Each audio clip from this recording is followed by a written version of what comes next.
Michael, when you think of the concept of leadership within the CRE industry, what constitutes a good CRE leader?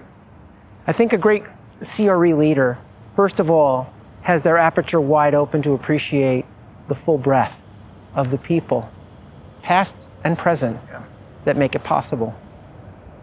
I think the CRE leader has to be a humble leader. They have to be humble because unless everybody comes together to provide a unified experience, a unified design, a unified set of amenities, without integration, it's disjointed.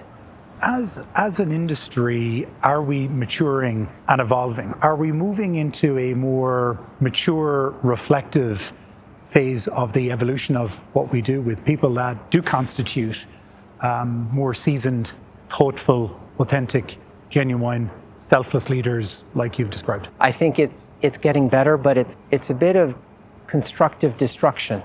There are certain things that had to be torn down, maybe some egos, to make room for a more egalitarian platform. Are we at a time now where there's a true appreciation that we all have an opportunity to build a legacy within the industry that goes far above what we could have envisaged 10, 15, 20, 30 years ago, and leave an impact in the industry that can be incredibly positive? In terms of legacy, and I find the companies that I admire celebrate their founders, celebrate where they came from, they celebrate all the steps along the way, and if mistakes were made along the way, even if they're mistakes that made sense in the present, but in retrospect were bad, they're quick to embrace it, apologize for it, show contrition, and that they learned from it. Great companies fail fast. They don't fail slowly. They fail fast and they move forward enlightened. And I think that's the greatest legacy. I think leaders, and not just in CRE, but I think leaders in history that make mistakes but then try to cover them, the cover is worse than the mistake. Yeah.